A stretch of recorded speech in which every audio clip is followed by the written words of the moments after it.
What's going on, guys? Welcome back to the channel. Guys, today we are hopping right back into our map analysis series, watching every one of Tim Hansen's videos on all of the Call of Duty Zombies maps.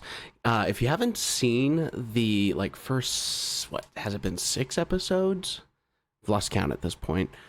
Go back and watch those, guys. They've been awesome.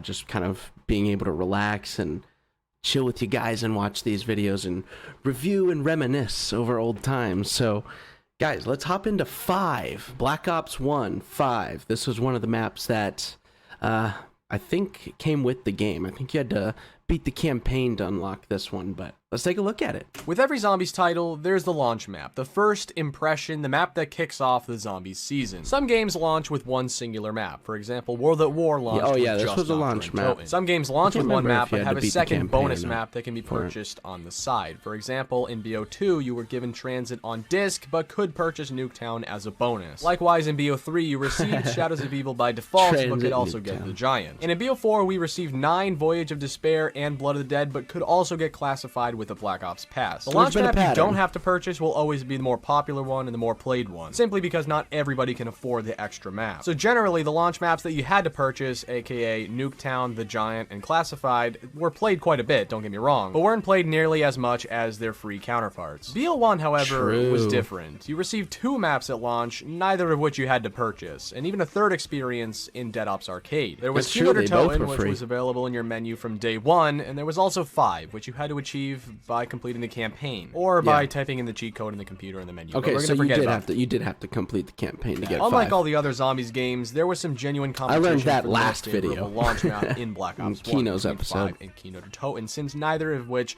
were hindered with a price tag. And for various reasons, 5 lost the popularity contest. Oh, such a cool cutscene. People still played it, people still enjoyed it, but ultimately it would become the other launch map. A map that shined, but was outshined and became an afterthought. I'm Tim, and today we're going to be analyzing 5. What it did right, go check out Tim's channel. He spent a lot of time on these videos, guys. Do it. What it did wrong and why it would be ultimately forgotten. Every Sunday night, I analyze a Treyarch Zombies map, so definitely hit that subscribe button if you want to keep up with that. I got a playlist of all the previous ones I've done in case you missed them. But without... I did the same thing. I made a playlist of all my reactions to these videos if you guys want to go check those out. Also, quick reminder to consider subscribing to my channel as well. We do a lot of zombies over here. It's not going to be all reaction content, but it's mostly zombies based stuff. So if you like that, without further ado, let's discuss. The most obvious reason why people played Kino der Toten more is because it was slightly more accessible. It was in your menu from the start. And although you didn't have to purchase 5, you did have to complete the campaign, and not all of the players do that. And not all of the players were bothered. Yeah, but let's be honest, Black Ops 1 campaign was goated, so a lot of people did complete that campaign. To look up the cheat code I think that's honestly why I forgot that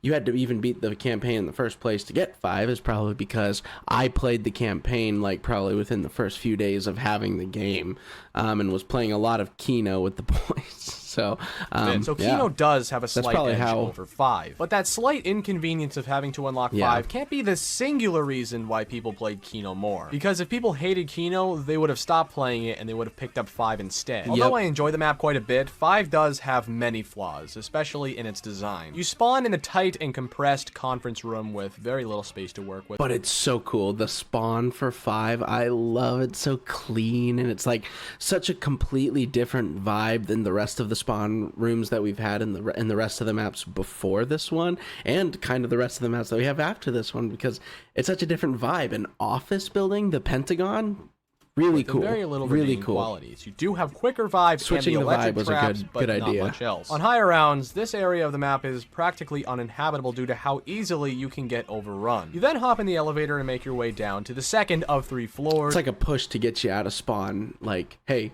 The first 3, once you get to round 3, it's actually gonna get kind of difficult up here. Time to go. The war room, which granted has much more space and is a much more viable training area, but even in contrast to other training areas on other maps, is still lackluster. In fact, the top half of the war room with the narrow corridors is a giant no-no unless you actually want to die. But on the bottom half, you definitely have enough space to work with, albeit still fairly difficult. Honestly, 5 wasn't I'm sitting here thinking about it. 5 wasn't a very good solo experience, at least for my experience. I didn't enjoy 5 solo, but anytime I loaded into it with my friends, it was a completely different experience because we all were having a shitty time, but together.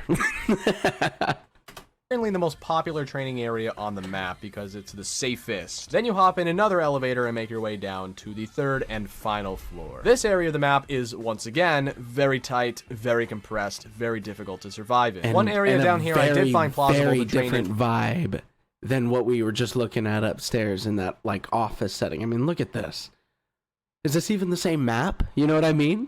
Was the Porcine Labs. But as you can see by the gameplay, it isn't seamless. There are many difficulties with it. The entirety of the map is close-quartered and nearly impossible for the average player to train in. And hey, I'm all for challenge. If you want to give me a small area to work with, I'll do it. But you gotta give me something more than the Winter's Howl. The Winter's Howl is one of the worst wonder weapons ever made. It's wildly inconsistent, has very little ammo, and does practically nothing past round 30. If you replace the Winter's Howl with a save me wonder weapon like the Thunder Gun, it would be an entirely different story, but because you have such little space to work with and such an unreliable... But the Thunder Gun, like, would actually work on this map, like, even, like, better than it did on Kino. Like, it would, like, it fits the vibe of this map, like, completely. Like, the Winter's Howl? 5? Like, what? Like...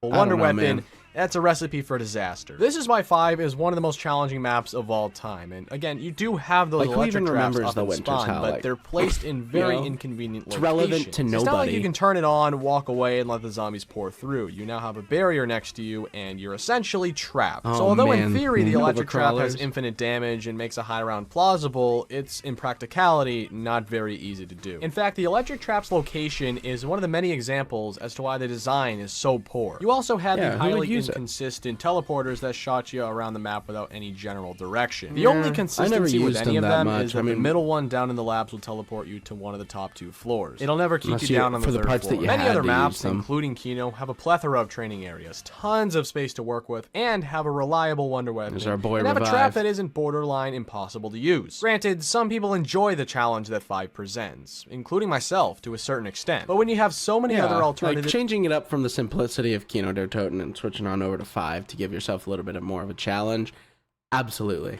For maps that have such better strategies that aren't as especially with your friends, annoying, like it's hard to choose 5 over those maps, and that's one of the reasons why it was forgotten. Well, I don't want to sound like a hater because I genuinely enjoy 5, but the design really could have used some improvement. And I'm not saying it's the 5 is fine. It's just like it's hard.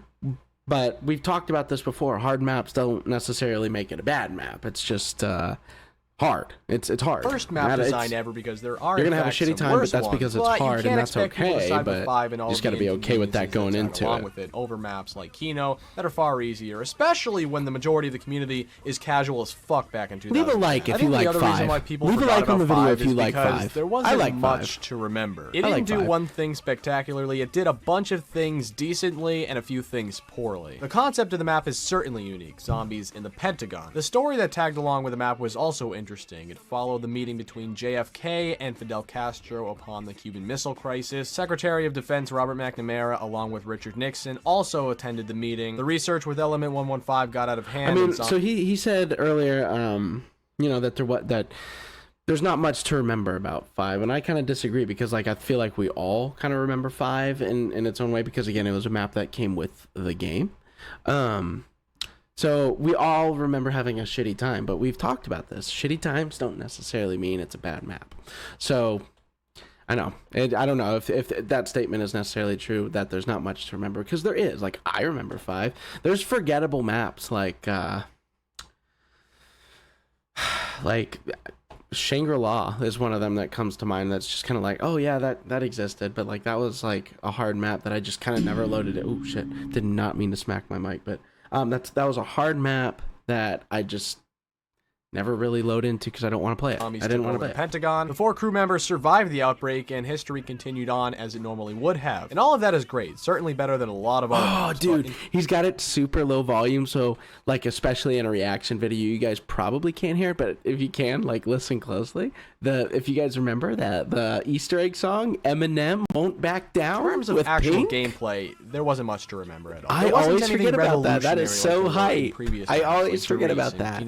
You turn on the power, get your perks, get the Winter's Howl, and Pack-a-Punch, and It's then so you would low struggle volume, from but then that's on. Activating Pack-a-Punch for with the the 5 best. Defcons was a cool concept, but it wasn't revolutionary. Teleportation had a new twist on it and was cool, but was largely ineffective. The Winter's Howl can be fun to use, but still sucks, and still didn't change the game of zombies as we know it. And it did not fit the vibe of 5. The Winter's Howl did not fit on the map. I mean, what is that? The only feature that seemed to turn heads, the the only feature that Thunder seemed to make Gun a difference was the Pentagon Thief. Similarly to the Oh Hellhounds, my God, every the 5 rounds or Pentagon so, a Thief, boss would no! come in, and this one would steal your loadout. The Pentagon Thief would grab your gun, run away, and you would have to try to chase him down and kill him before the timer ran out. If you managed to do so, you received a max ammo and a fire sale. And if you managed to do so without even getting touched by him, When you you got a received the bonfire bonfire sale, allowing you yes. to Pack-a-Punch your gun for only 1,000 points. The Pentagon Thief, for better or worse, so was good. a memorable feature. I, for one, have Yes, fond a memories memorable feature, yes. of my friends and I getting chased around by him, screaming at the top of our lungs, trying not to get our guns taken away. He brewed chaos. He was So one of the few good. things that made 5 unique. The majority of players seem to despise him, and I totally get where you're coming from there. Aw, He is dude, a I wanna giant play 5 douchebag now. sometimes, I wanna play 5 especially when soon. he We're takes gonna away an post it. important weapon, but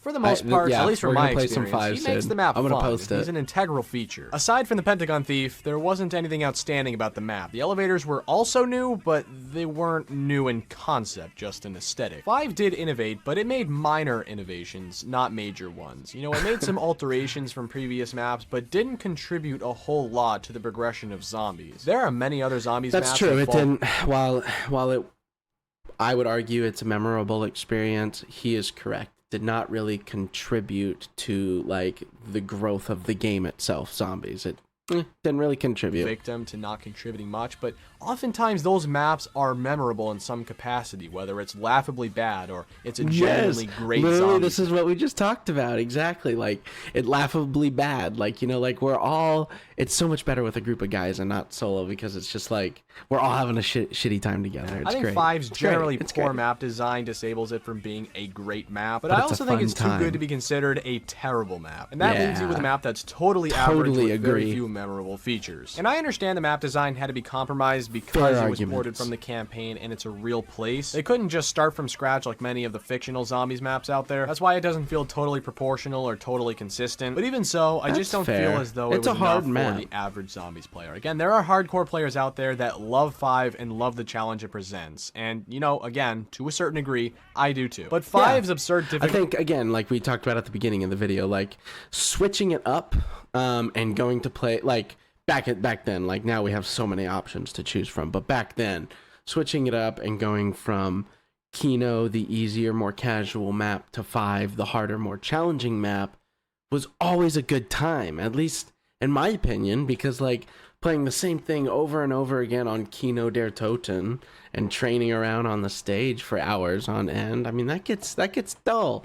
Switch it up, give yourself a challenge, better your skills and stuff. Like I said, I want to play 5. I'm gonna load into a game of 5 soon. It's gonna suck because I'm gonna be so bad, but it's gonna be fun. Difficulty is the product of poor map design rather than one specific feature. And that's why many players preferred Kino, preferred Ascension, preferred Darius, whatever it was. The designs were more proportional and the wonder casual weapons maps. weren't borderline useless. Those maps would possess the casual players, which made up the majority of the community. 80%. 5 for a very long time was totally forgotten about until the resurgence of it with its remaster Classified. And I think Classified fixed a lot of the problems that 5 suffered from. Did it? I don't know. I have, again, if you've been around on this channel, you'll know that I've really never even played Black Ops 4. So like when we start talking about these, which I kind of want to, I think I kind of want to watch the Black Ops 4 episodes, even though I haven't played the maps. I think I've seen enough streams and gameplay to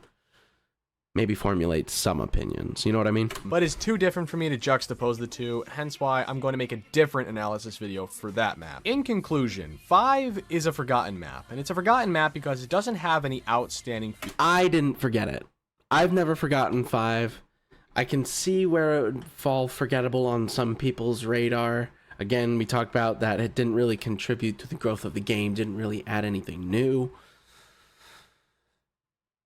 I think the experience being hard and the experience itself was memorable enough. Features. There weren't many remarkable elements, You know what I mean? that made you turn your head and go, wow, that did something special there. Which isn't the end of the world. It wouldn't have pushed players away. But because it was absurdly difficult, mainly through its poor map design, people stopped playing it. Not to mention, 5 isn't in the bulk of the zombie storyline. It's sort of skewed off to the side. Players would turn to less irritating maps like Kino der Toten. That's why Kino won the popularity contest for the best launch map in BO1. 5 would be outshined and forgotten, and even underrated 100%. To a certain extent. 5 is definitely one of those maps that people don't give enough credit, but that's because people don't ever think about it. I know in this video it sounded like... And that's kind of what we just went over. It's just like, it deserves a little bit more credit, but also the credit it got is, you know, like where it belongs. I don't know. 5 is a confusing one to really, when it really comes down to it. 5 is a very confusing map to formulate an opinion on how you feel about it. Like, I tore it to shreds, but I honestly do like this map quite a bit. And I don't even consider this analysis a negative one. I just think while examining the map going over the reality of the map, the many holes it possesses. And you can see that 5 just In fact, I think that's what he's been good at for most of these,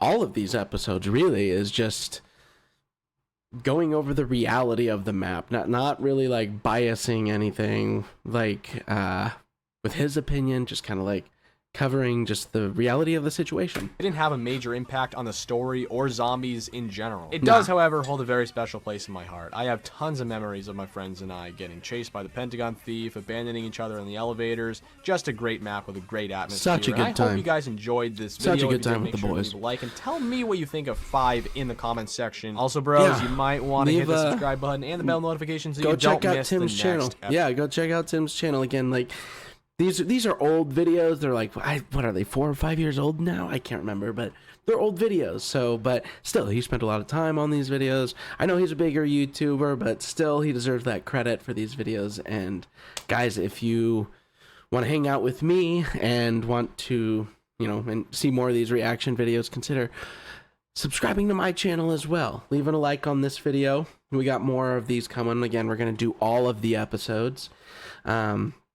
I want to play 5. There's probably going to be some maps coming up that I want to play, so because it's going to get me in the mood watching these episodes. But guys, again, thank you so much for joining me on these videos. It's been awesome. Thank you so much. Peace out, guys.